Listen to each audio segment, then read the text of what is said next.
Бүгін Құдай бұйырса, міне 30 декабрь көршілермен шай, бір шәугім шай.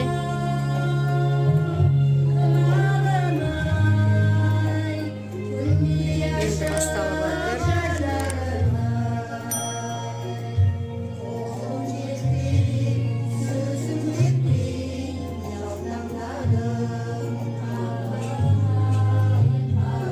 Марат әте бері қараңыз.